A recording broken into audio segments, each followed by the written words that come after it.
You want the latest example of just how full of crap USA Olympic women's basketball is? Not taking Caitlin Clark to the Olympics, because we've talked about this the last couple. Still a big deal. They could have taken her, bottom of the roster. What she brings to women's basketball is worth a roster spot at the bottom.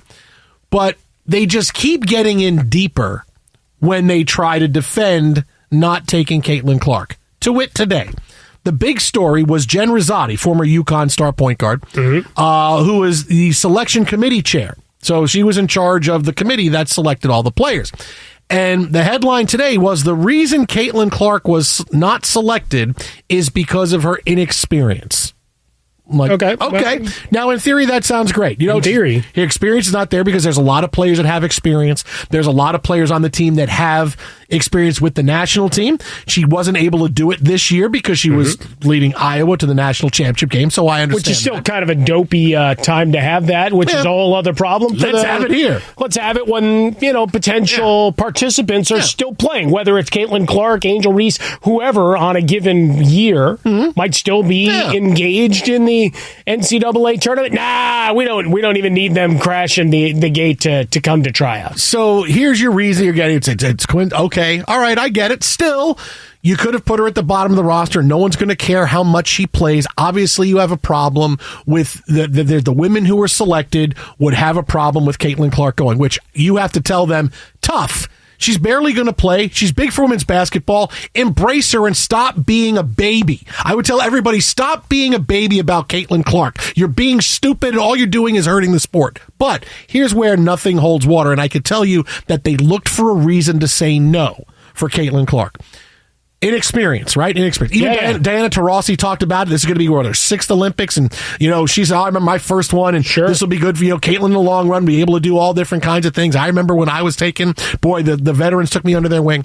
In the last 20 years, and remember, the Olympics are only every 4 years, so it's not like, in the last 20 years, 4 times, women's Olympic team took rookies. No. 4 times. 4 times. No. Including. Not 1? And not 2, not 3, but 4, including Diana Taurasi. How about that? Who made it when she was a rookie back in 2004. But she was really well established and highly decorated in college.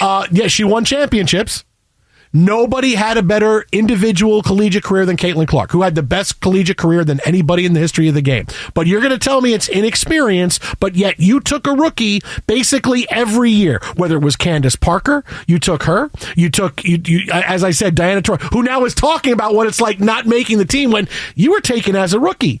When you were someone, you were like 15-6-4 as a rookie. Caitlin Clark is already 15-6-4. That was like your rookie year. These are all people who were taken, right? Candace Parker. These are all players. 2008, 2012 for Candace Parker. You were well, but it's the first one being taken as a rookie. Right. That's a really big deal because you have done it. So you can't sit here and tell me, oh, well, we don't want to take players because of the experience factor when it's clear you reserve a spot or you do that every single year. Historically, you take a rookie every year. But no, Caitlin Clark, because for whatever reason, players are anti-her for whatever stupid reason that they just have to get over. So again, USA Olympic is just shoveling a whole bunch of crap at you with this because this argument makes absolutely no sense. Well, but it's another great example of, all right, we're just going to keep moving the argument. We'll settle on something that people like. Now, it keeps it in the conversation, which is good for us with another day between NBA Finals games and everything else. But it's just the idea that you keep moving the goalpost on some of this and finding new ways to outrage folks. Now you're engaging folks, right? We're talking about it. So is that good? I don't know that it's good if these are the type of statements that you're going to make, right? Because we had the basketball arguments versus the popularity, marketing, sales, and people like, well, it's not the WNBA. It's like, no, but it's the whole idea of women's basketball. You don't parse those apart, right? You're still trying to look at what is good for the game and saying that putting her on the team, she doesn't have the experience and blah, blah, blah, and who are you going to take off? Somebody. But and here's the other part of it is that think about this angle of it is that they took these young players because these were all number one picks, people coming in who they wanted to help. Hey, we know you're going to be a star in the WNBA. We're taking you to the Olympics. We don't know how much you're going to play because you are a rookie. You train with the best. You're going to train, and we're going to help you become a star. They decided to do that for Breanna Stewart and Taurasi and Candace Parr. But they're not going to do it for Caitlin Clark. No, not going to take her. Not going to. This shows you the anti-Caitlin Clark contingent is just absolutely insane right now.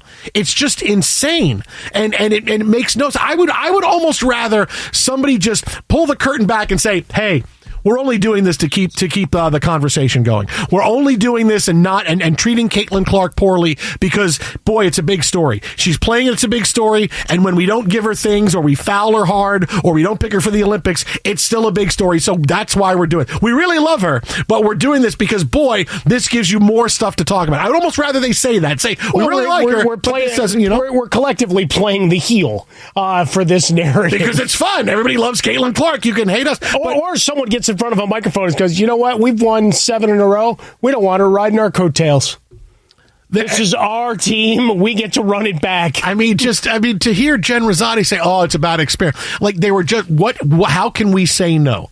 How can we say no and make it sound legit? Well, if they just stuck to the other part of the statement, which wasn't about popularity and sales, our job was to put forth the best team. Still holds no weight because you're going to win the gold medal if you put whomever on the roster, right? I mean, that doesn't matter. You could pick anybody from the WNBA for the 12th slot. Right. I mean, you're taking Diana Taurasi, who is 42 and is going to bring intangibles. That's why you're bringing her. Leadership, whatever else. She still plays really well, right? Has her big moments still in the WNBA. But again, it's a moment where you have the possible great expansion of the game. And the other 11 players are not realizing the benefit and the lift from the exposure, eyeballs, and everything else of having Clark on the roster and all the casuals that now won't watch it all. And they'll catch the highlight on a Twitter feed or in the late night evening news wrap-up.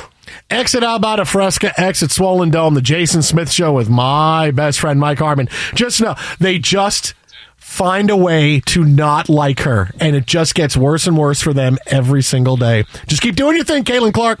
Coming up next, another big story out of basketball. Fox. As we are waiting for the next game in the NBA Finals to be one of the biggest cogs of the NBA Finals now may not play. I have gone past hey, I'm surprised how much we're talking about Porzingis to I'm not really surprised we're talking about an injury to Porzingis. Like that. You knew that was the next domino.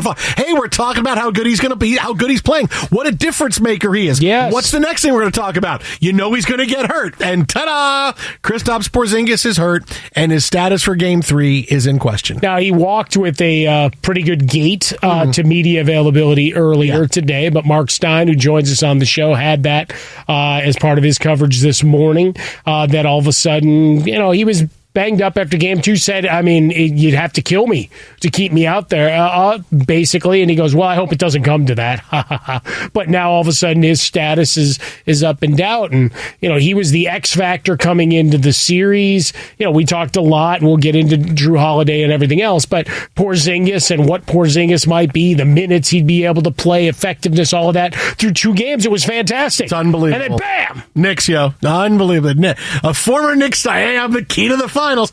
But here is the injury to Kristaps Porzingis. This is the injury. This is how it's been reported all day. Kristaps Porzingis has a torn medial retinaculum, allowing dislocation of the posterior tibialis tendon in his left leg. Let me read Petronas. Let me read that again. A torn medial retinaculum, allowing dislocation of the posterior tibialis tendon in his left leg. I think this is made up. I don't think this is That's real. a Harry Potter spell. There's been no way that this has been even simplified over the course of the day. I think this is fake. I think, it sounds legit. It sounds all medical. It sounds okay. Like Costanza. You got to fix your Johnson rod. I don't think the retinaculum is something that's real. I think it might be a ride. You know what? Busch Gardens. The crappy part about all of this is your Drew Holiday MVP pick is still alive. Dude, it is alive. It is. Look, listen. More than ever. That's the best part about this. More than ever. my pick, like, because Porzingis was the leader coming off of game one, right? Mm-hmm. But now after game two, with Drew Holiday leading, what did I tell you, man? Seriously, people are going right now. Jason Smith is a genius.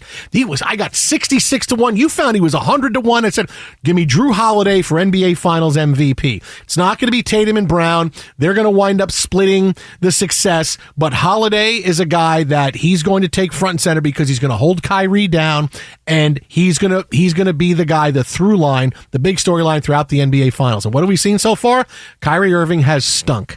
He is absolutely stunk. Now, whether it's a combination of the different defenses that the Celtics are throwing at him with Holiday on him the majority of the time. Doing a good job. Maybe he's hitting the wall. Because, again, this is the most basketball Kyrie Irving's played in 5 years, right?